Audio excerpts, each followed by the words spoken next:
continue our conversation that highlights who we are, what we do, and where we are headed. My name is Bolale Adegbega, and alongside me tonight, I have Mr. Ayonfe, and will be your moderator for tonight.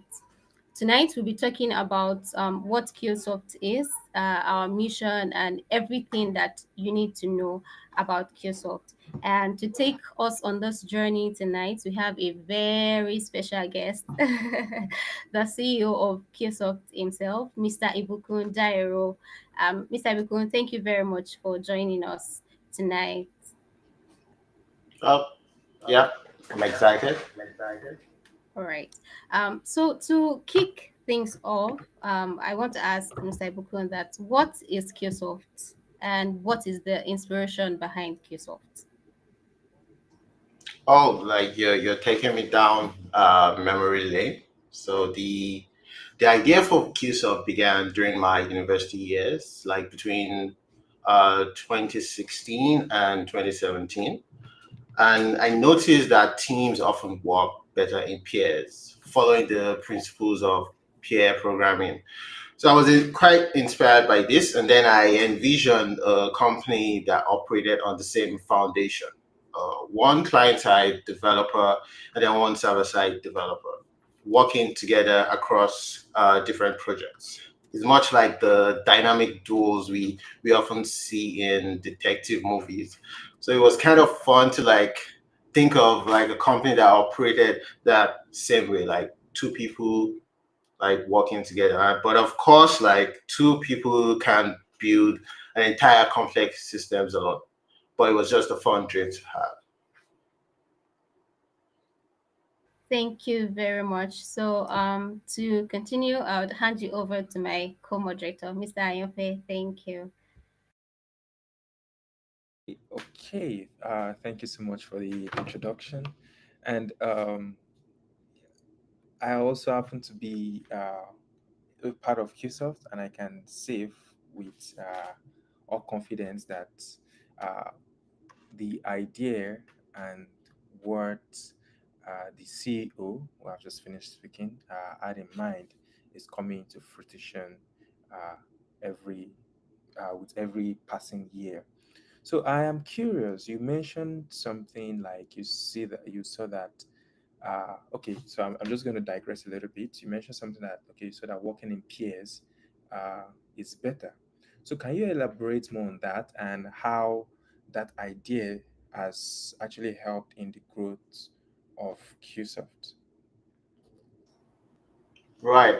I always make this statement. I wish I had a clone. I wish I could split myself into two so I could do more stuff.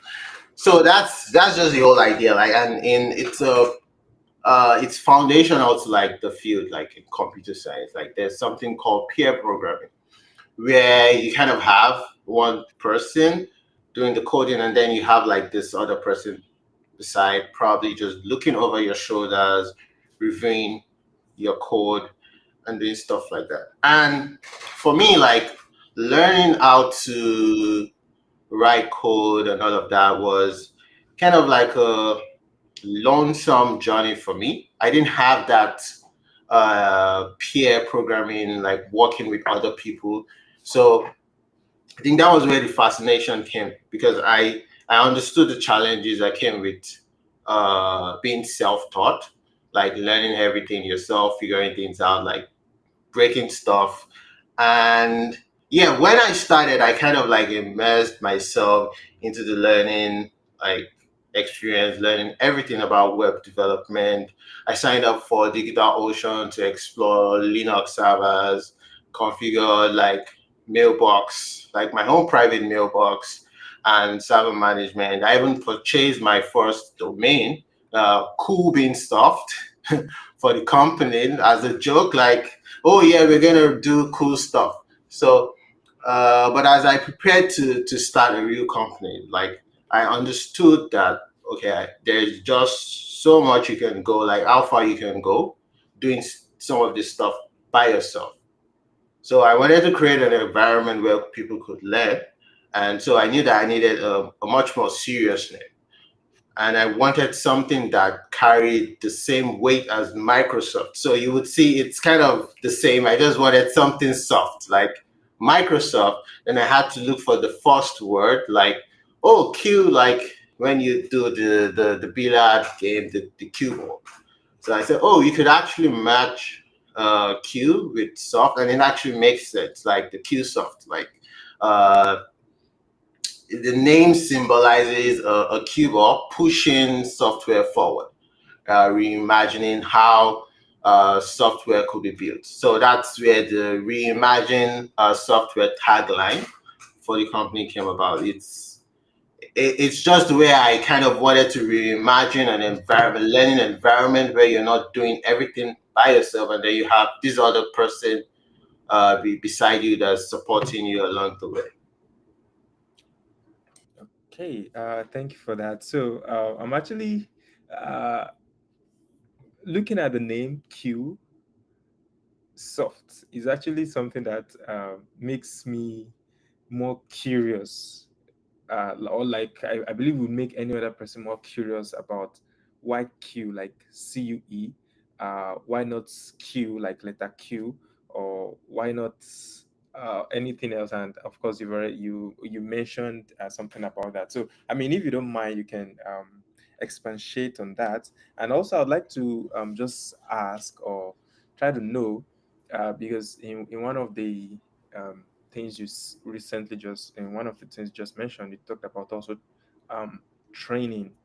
Uh, so and then you talked about some of your the part of your journey from where you started and what you started to do.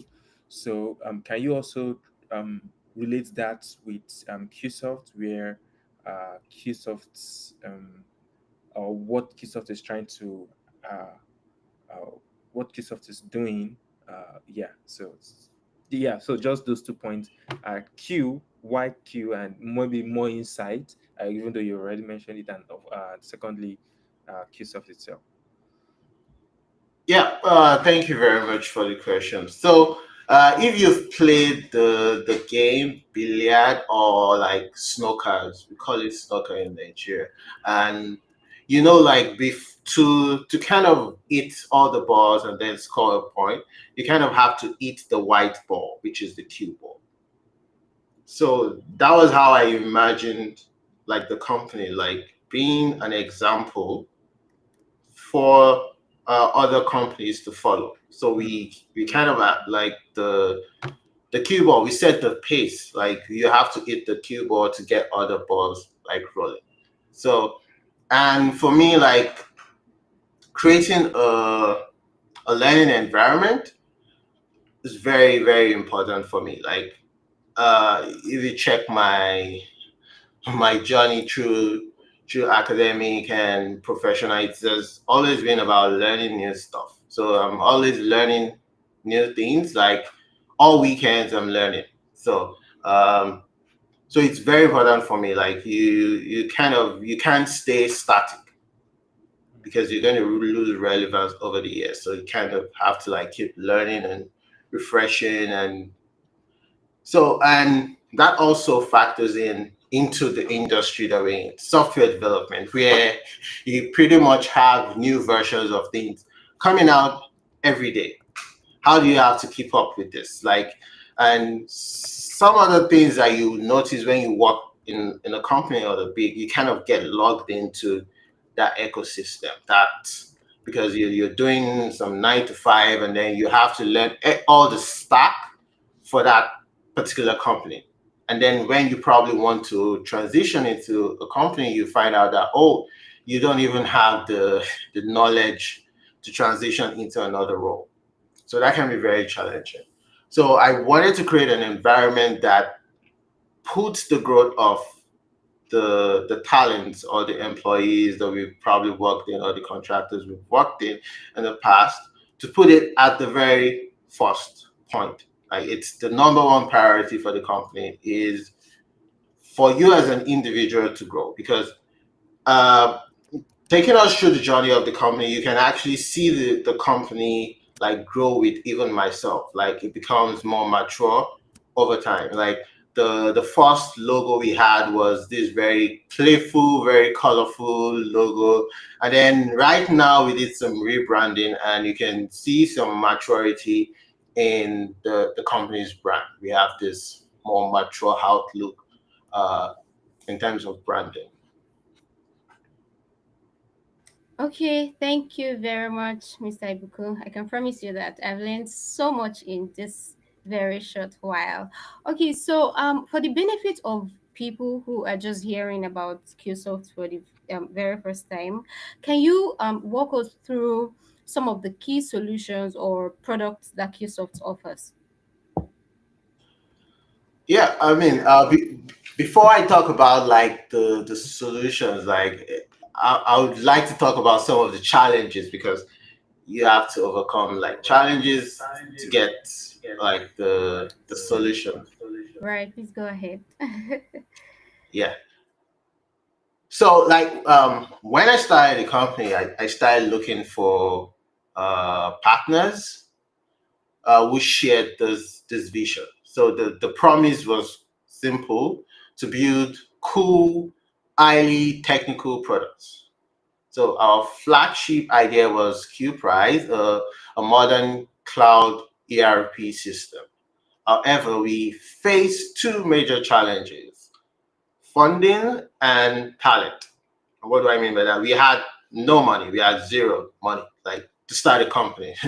And we also lacked the technical expertise to like bring uh, Q Price to life. So most of us were just a bunch of 20-year-olds, uh, early 20s, some were even their teens when we started the company. So to solve the first problem, I experimented with different ideas. I tried launching a shared hosting service, but that didn't even gain any momentum. Like no one in the company was even interested in that aspect of, oh, we're going to do a shared hosting service. So I also considered building a client service agency, which kind of worked for a while because we got some projects from some fintech companies in Nigeria. But then when we started that, the second problem started to surface more, like lack of talent. So which made it difficult to execute projects within the given timeline of the client. So we often struggled to complete client work, and at times I had to even refund payments just to protect our reputation, because nobody is trying to scam anyone. Like if you give us a task and then we're not able to do it, probably it could be your fault, it could be our fault. Like we're going to give you back your money. It's not a big challenge. So to keep the company afloat, I took on multiple contract jobs personally to like fund most of our operations. So despite the challenges, one thing remained constant: we never took on debt. So eventually, due to like limited resources and Nigeria's difficult economic environment, when the dollar rate pretty much just tripled overnight, and we couldn't pay for AWS bills anymore. So I started to like rethink the way we worked. So that was when I kind of like noticed the pattern. Like when you take a step back to say, okay, what are we doing wrong? What can we do better? How can we solve some of these challenges? So the the the the pattern became like very apparent. Like everyone who worked with us, even briefly, always shared the same feedback. They had learned so much during their time with QSoft, which means for me, if I think, oh, we're not making money, but for me, I'd achieved my own dream of building an environment that people could say, okay, this environment contributed to my growth as an individual, as a professional. So this insight kind of like gave me a new direction. So in 2023, we began to restructure the company into a sort of like a talent management and training organization. So we started taking in interns to train and grow into professionals. We took uh, interns from like different continents. Where there are people from India. I think there was one person from Philippines. There was someone from Kosovo. There was someone from Nepal, and other people in Nigeria. And that approach was a huge success. Like it it directly addressed our second problem, lack of talent, because now we are able to create a pipeline of talent that we've trained. Like they've worked with us, and then we've been able to identify some of these people that are very exceptional and can actually contribute to some of these client projects and actually uh, move the company forward in terms of the first problem. So in 2024, we officially split the company into two departments. The first one being the Cuesoft Talent Academy, and the second being the Cuesoft Developer Labs. For the Talent Academy, this focused on solving the talent problem by training and grooming the next generation of developers. Because one thing I started to notice about the tech space in Nigeria was it was becoming too much hype, and most people are just looking for senior developers. Okay, so your company is only going to hire senior developers. Okay, what happens when they all fly out of the country and start to work for Google? So who's going to build stuff in Nigeria? There are a bunch of people who also like had the same idea during that same period and started training. But our approach was kind of different. We were not over the hype or the certificates. We give you real life projects to work on, and we even place you with clients that we find. So there's some of the clients we've been able to place in like the Netherlands. So that is progress. And then the other department is the developer labs, which is focused on solving the funding problem. Because for us, it's quite our company is quite unique. It is not the typical company where you go search for VC funding. I don't think the problem we're trying to solve is something they understand. We actually got into, I could say, all the major accelerator programs, some of which I can even mention. I can remember. I think we got into New Chip. There was another one. We got into like three other accelerators, but we only went into one. And but then like we when we think about like VC funding, we're like, what do we need VC funding? We can as well just bootstrap the company in a way, which is what we're kind of trying to address now. Is because even these VCs, when you approach the VCs, they're going to tell you, oh, show us traction. Okay, so if I have traction, what do I need your money for? So yeah, so we have to solve the traction first, even before we say, okay, we want to get more funding for some of the things we're doing. So for the Q Labs, that is going to leverage on some of the talents that we've trained to build projects, deliver client solutions, and then help them to establish a portfolio of competence and excellence. That also helps us. So it's a win-win situation for the talents who get to build, who get to improve, who get to have a portfolio, and then it's good for us because we're also building reputation, and then it's also good for us because when we get clients to work, then we have a talent pipeline that we've trained, we know, we've interviewed, we know these people. So that's the current trajectory we're on. And this new structure that we put in place allowed us to like cut costs. We became more efficient and focus on profitability. So through the Talent Academy, we build a steady pipeline of skilled professionals. Then through Q Labs, we retain this talent to deliver real world projects, generate revenue, and then demonstrate excellence. So together they form a circle that fuels both growth and sustainability. So I like to describe the Talent Academy and Dev Labs because anyone who comes into the company kind of gets confused. Like I said, what we're doing is quite unique. So they kind of get confused. I'm like, no, it's pretty much the same thing. Like the Talent Academy and the developer labs, they're like two sides of the same coin. Like one cannot exist without the other. Like it's a closed loop in a way. So looking ahead, our two platforms are on track to like launch fully by early 2026 with the Talent Academy and the labs already in place. We also plan to like apply to YC next year with the goal of raising funds to like scale our operations and then expand on marketing. So Cuesoft's journey has been one of like resilience, reinvention, and vision. From a dream sparked in a university classroom to like building a company designed for impact. Our mission remains the same: to reimagine how software is built and how talent is nurtured. Wow, wow, that's awesome. That's really awesome. Thank you so much for that elaborate discussion from the challenge into, or from this challenge that has been faced into insight you could pick up from that challenge, and then you were able to turn that challenge into a business.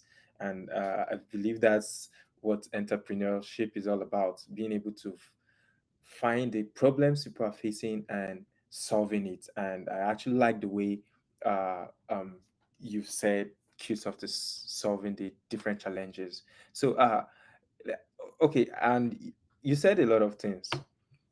So let me put myself in a very non-technical position, uh, someone that I have no idea about IT, uh, nothing to do with computer. Like I'm just maybe I have just no idea.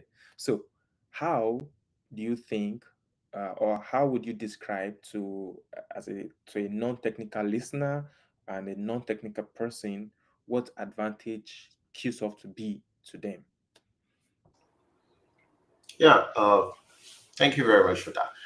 So we've taken on board people who have like zero background in tech. Like so there are some people who are like fashion designers and they've wanted to transition into like product design. We've actually brought them on board to like help them like uh, mentor them and show them how to like work with a team, work with people who are already doing what they aspire to do, and learn a few things from them. So it's part of our program in the Talent Academy as well. Like we are building a space where people can easily transition or just look for ways to even just improve what they currently do. Like, and AI is key to this process.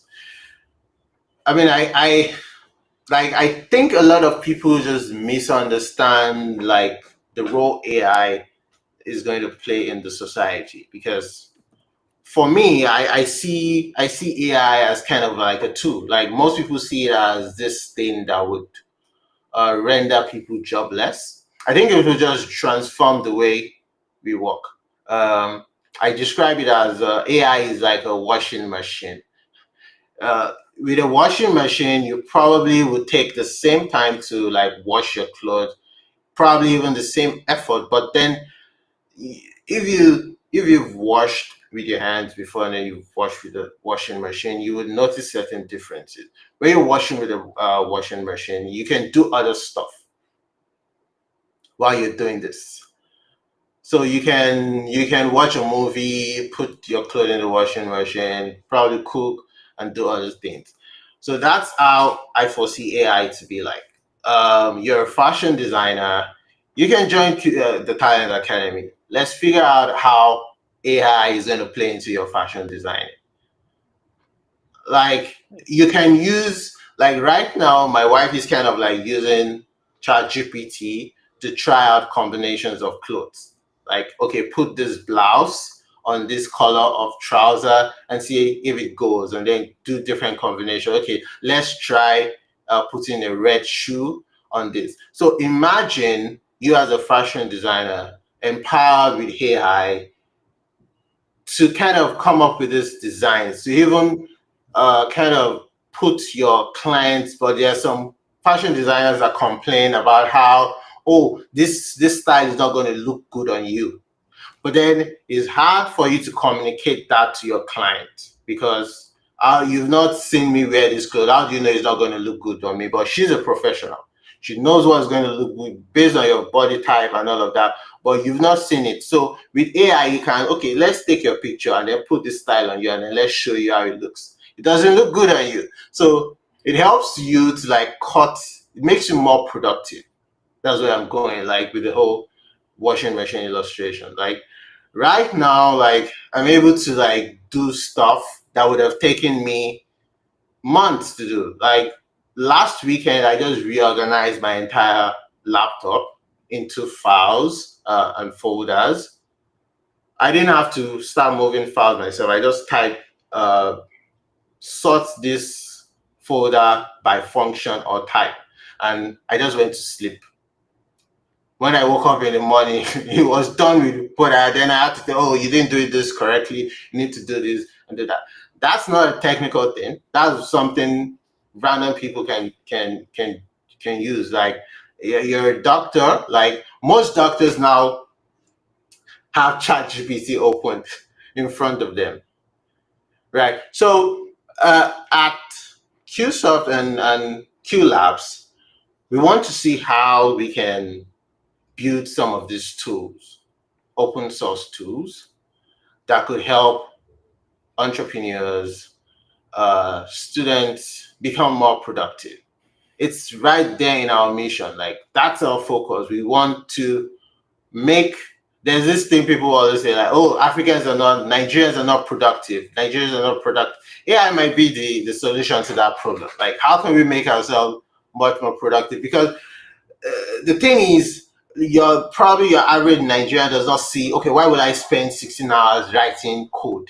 Like it doesn't make sense. I'd rather go to Owambe or something. Like, yeah, with AI, we are telling you that with AI you can do all of these things productively and still go to your Owambe, because I think that's the problem I think AI is gonna solve is it's gonna like cut through the fluff and just lets you focus so you can enjoy the good things of life. Like basically that's it. But then, yeah, that doesn't mean that you have to like sit down and then not do anything. Like that's where the danger is. You're going to lose your jobs if you take that approach to it, because it's kind of similar to when things like Microsoft Word, Microsoft Excel came in, and then the people who didn't understand how to use this will probably be let go, and then they'll bring in people who actually know how to use this. So sometimes, so when I kind of interview some of the companies in Nigeria, and then I tell them, oh, what's your AI policy? And then they answer me, responsible user. Like, what does that even mean? Like, if you're not using AI, you're not serious. Like, I mean, that's just it. You're not serious.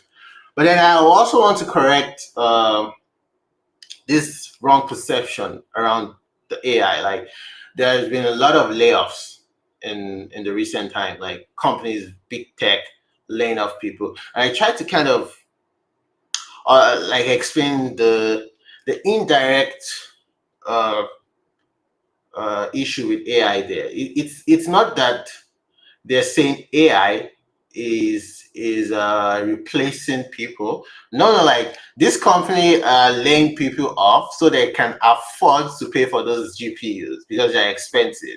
So it's kind of like if your company with 100,000 people is making a certain amount of money, and then they need to invest money into R&D, because I'm also a business person. Even though I'm a technical person, I also understand the business side of running a company. So like, yeah, definitely we also had to do a lot of layoffs. So it's so we can invest in things that actually can move the the needle forward. So it's so they can have money to invest in AI. And I think from there, like things will improve. Like you'd actually see in the news about some of these companies actually rehiring. So as they grow and then they adjust a few things, then they start rehiring people back. But then while you're doing that, you should also try to like improve yourself as well, like gain new skills. Like this is not the time to be debating whether AI is going to replace jobs or not. Like go and learn how to use AI to make yourself productive. And also like I talk with some of the team members here as well. Like uh, I see a future where we have more entrepreneurs. So teams and companies wouldn't be so big, and we would have like 5 people companies, and then you'd have AI helping out with the rest. So it's also an opportunity for you to also start thinking, oh, what can I do? How can I use AI to like start my own business, start my own niche, and target? You don't need to target 1,000. I think in the last few years we are so obsessed with scaling. Everybody wanted to go global.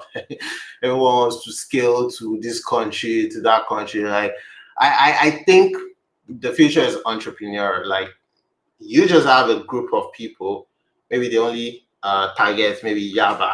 Okay, you only service people in Yaba, you only service people in this town, and then they pay you your money, and then things like that. So with that as well, the clients also benefit for that from that, because now you have less area to like focus on, and you can just zone in on your customers and then have some kind of personalization.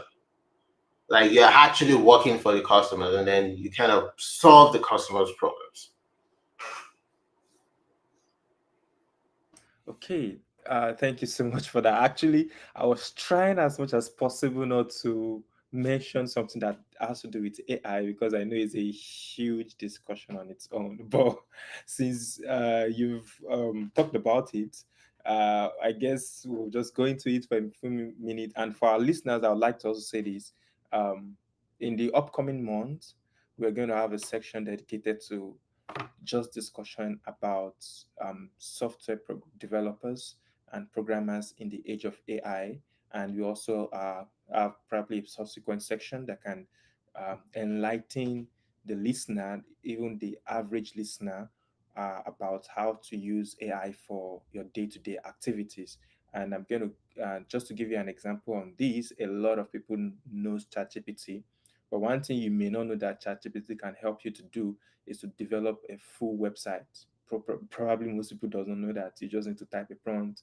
And if you've been using ChatGPT for a long time, it would have been able to collate information about you.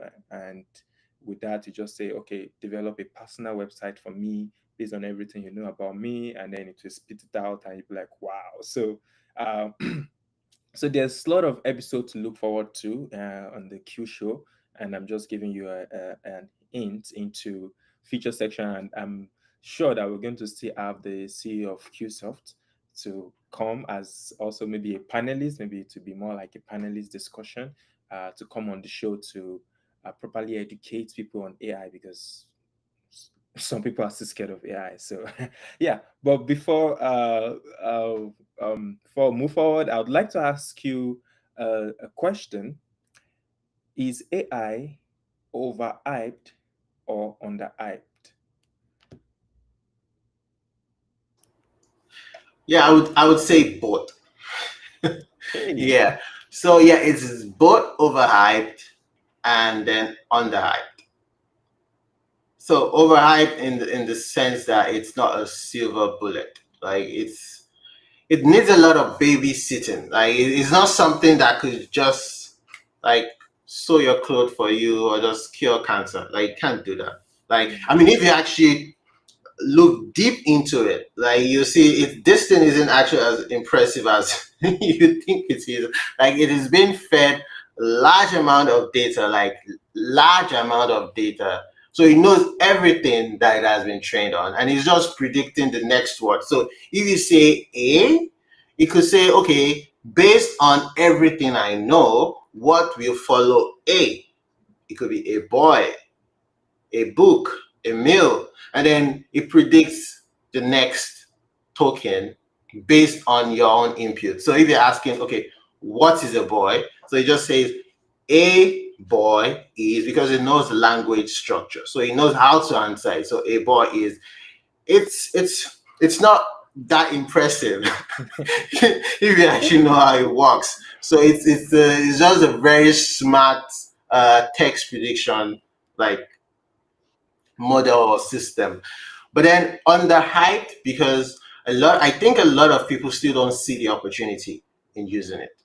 mm, So it's like I even see a lot of even technical people like underhype it. Like and I think that's a problem. Like we can look back in history and even the telephone. When I believe one of the leading telephone companies back then, someone made a statement that, oh, like I imagine telephones will be so like mobile or like so advanced in the future whereby everyone will be able to just carry it in their pocket. And they said, oh, never, that's never going to happen. So I think that affects a lot of very technical people. Like because they know how it works, they kind of under iPad. But oh, this there's actually a lot of like opportunities that you can get mm, from using AI. Like I've mentioned in the past, it could make you like very very productive. Don't think of it as a silver bullet to just solve all your problems. No, like a washing machine makes you more productive, but then it's not going to work and go and carry your clothes and then turn itself on and then wash your clothes. No, it's not going to do that. You still have to like string everything together and actually make it more useful, which is exactly one of the problems we're trying to solve with the Q Labs. You want to actively look into how AI can solve problems, particularly in Africa, because I see a lot of people. Uh, I mean, definitely they developed this technology, but I feel we are not doing enough as a country or as a continent to actually zero in on how AI could help us. So we're more concerned about how AI could help people who are in developed countries. Okay, we don't have the same problems. So, like these people are coming up with AI to do memes. Like, it's all fun to do content creation. Like, yeah, sure, they develop words. They have all the basics down. They can afford to play around with AI and make it make cartoons, memes, and all of that. That's not what we need here. We have many big problems. Okay, so how can AI help us in certain policies, government policies? How can it help us in election? How can it help us in food preservation? Okay, how can it help us in uh, boosting agricultural like products and things like that? Okay, how can it help us in our finances? So there are very unique problems in Africa that we need to figure out and use AI to solve. So I think that's where a lot of people are missing it. Like it's underhyped in that aspect, but then it could be overhyped in the sense that it's not magic. Yeah. mm, mm. Okay, okay. Thank you for that. So it can be overhyped and can be underhyped. So let's say, for example, okay, this will be the last question I'll ask on AI, so we don't deviate too much. Now, for example, a new programmer, and uh, let's say I'm enrolled in Cuesoft Talent Academy in order to learn programming and get to know more about that. How would you advise a start? Should I, because just as you said, like the washing machine example you gave, AI will not go carry your clothes and put it in the washing machine for you to use, right? You have to carry it, put it in the washing machine. Probably if the washing machine has a separate dryer, then you have to take it out, put it in the dryer and the likes. So as a beginner into the tech world, into the world of programming, would you say that I should start learning programming with AI, or I should first know the basics of programming, then delve into how using AI, or how would you advise me as a beginner? As a beginner, like a programmer, or just a random person, a programmer. as a beginner in programming. Well, yeah, you still need a basic understanding of programming. So, um, yeah, so that's another problem like we're trying to solve at the Talent Academy, where we're planning on creating courses for beginners to see the application of AI in front end, back end, and things like that. To see how you can go from zero to hero in a minimum amount of time. So maybe this time you actually be able to learn how to become a front end engineer in 2 weeks, like they've always promised in the past, and then you spend the next 4 years learning the latest framework in town. So yeah, I do see opportunities, particularly with vibe coding. A lot of people are going to have different opinions about vibe coding. I tried vibe coding, and it actually did very awesome work for me. But Let then me something I let me quickly. So for our listeners that have zero technical skill, can you describe briefly what vibe coding is?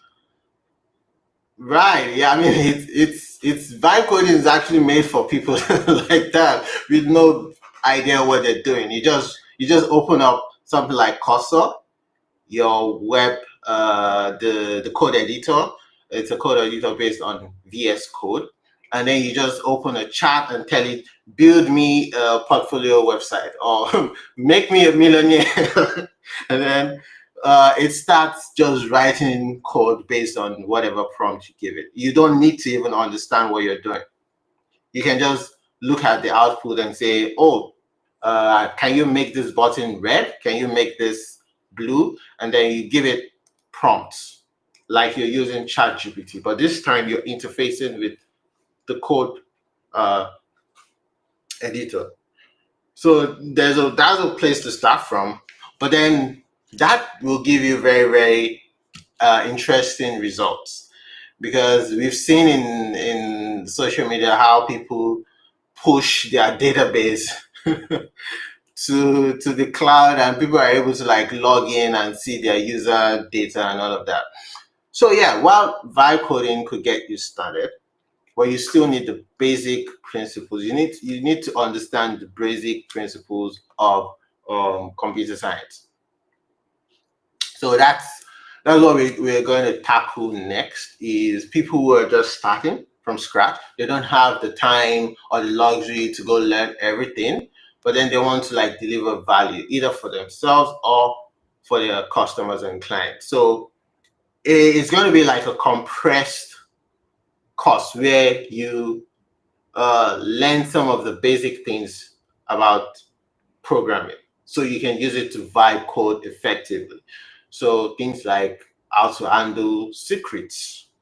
This is all the basics of Git, like how do you store your files, and what are the things you don't put in your Git repository. So it will be like just casual reading. You don't have to really understand how Git works under the hood. You just need to know how to use it to vibe code effectively.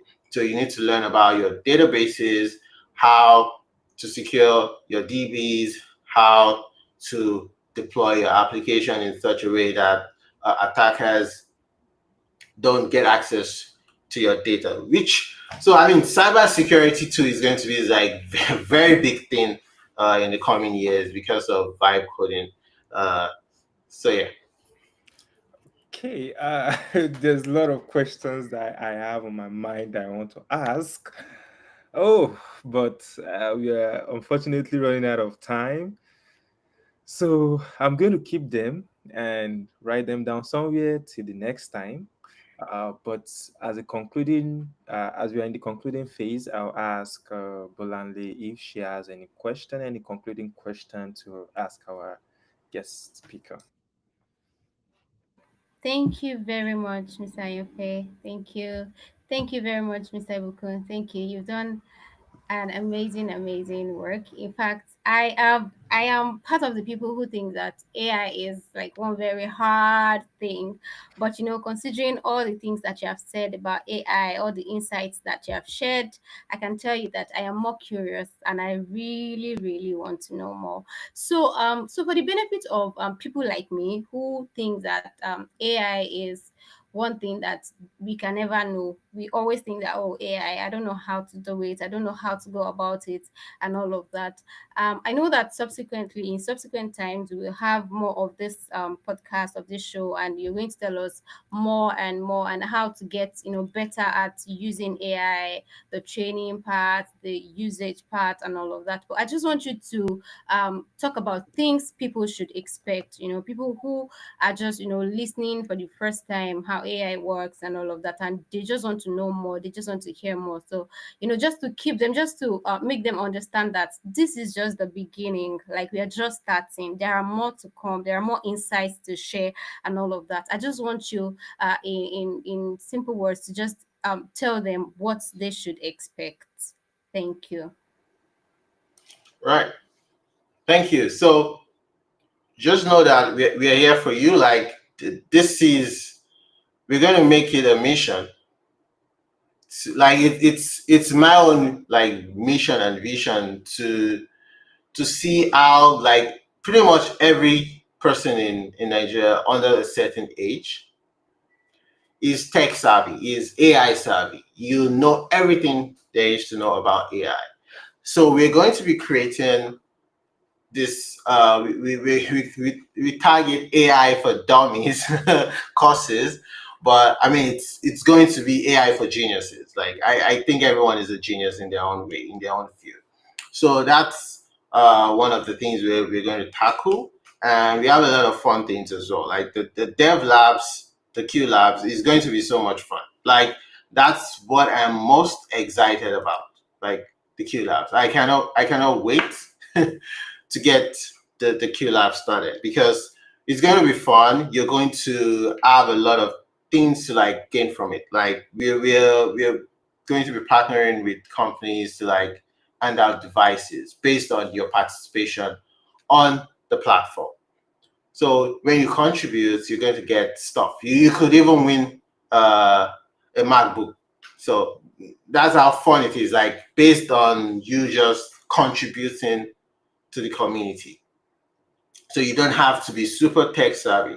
So you take it from baby steps. At least you know how to use some of these LLM tools. ChatGPT will teach you how to use ChatGPT effectively. Then moving on from that to prompt engineering, where you can actually start messing around with, can I say, code, like some small Python codes, like you structure your models, and then there are a lot of open source models out there as well for people who are like cost sensitive. So even with like the lowest device spec, like you're not a very technical person, we're building courses to address people who don't have that um, capacity to host big machines. So there's something for everybody based on your own uh, level of competency in AI or computing. So there's the basic, then you move on to the mid level and then advanced, and then if you want, you can go even deeper into it. But there's a place for everyone here. Right. Thank you very much, Mr. Ibukun. Thank you so much for all the powerful insights that you have shared. I can promise that I've learned so much in this little while. So I'll leave you in the hands of Mr. Ayofe just to, if he has. All right. Thank you so much. Like you said, I've also learned a lot, and I would like for us to go back to the original topic, which is you telling us about Qsoft. And I know you've mentioned a lot of things, a lot of AI initiatives, a lot of things that has to do with AI that Qsoft is trying to, is currently doing or has done and is currently doing. So I'd just like to know that I would like to, let's say, I would like to join Qsoft.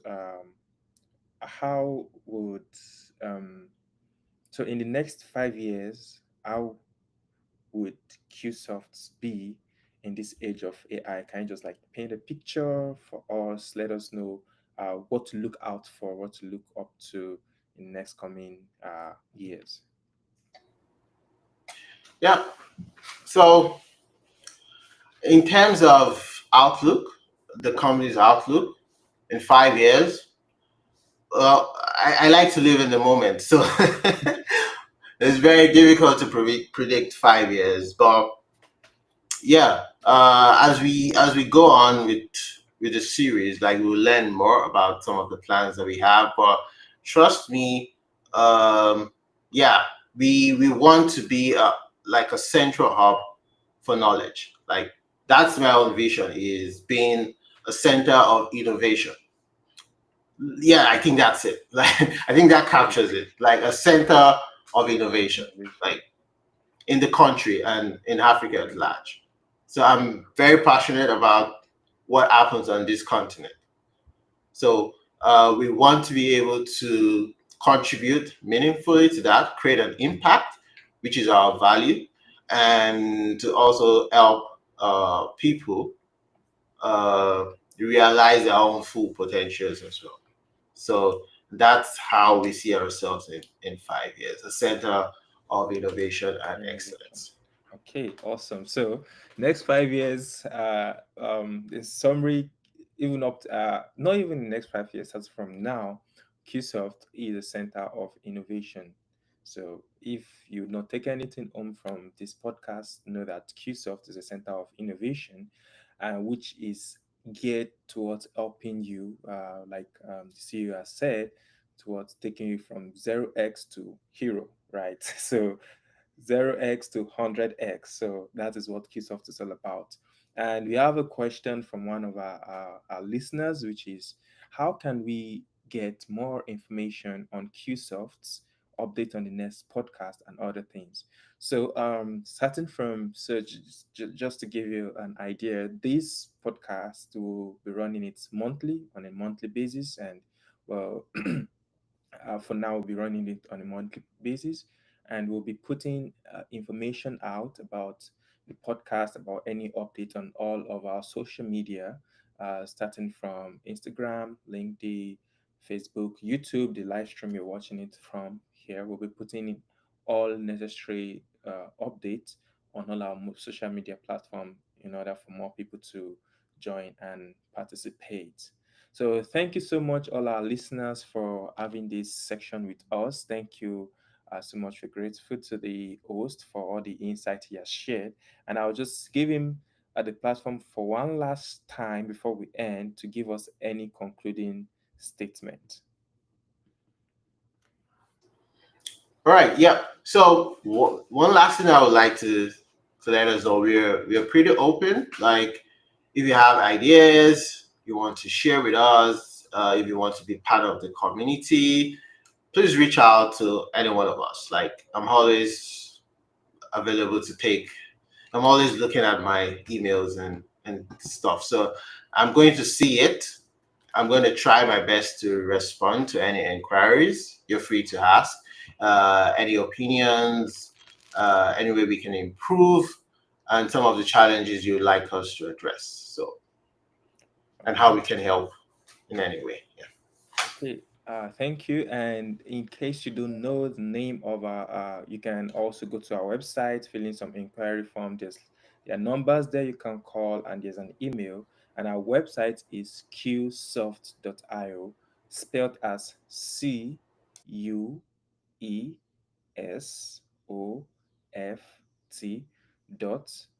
.io. So qsoft.io, if you go to our website, you'll see more information about all the awesome things we're doing, all the things the CEO has explained today, and you also see some contact details you can um, click on, or you can check out in case you want to reach any of us. So thank you so much for joining once again, and we'll wrap this up with this. So see you next month. Thank you. Bye.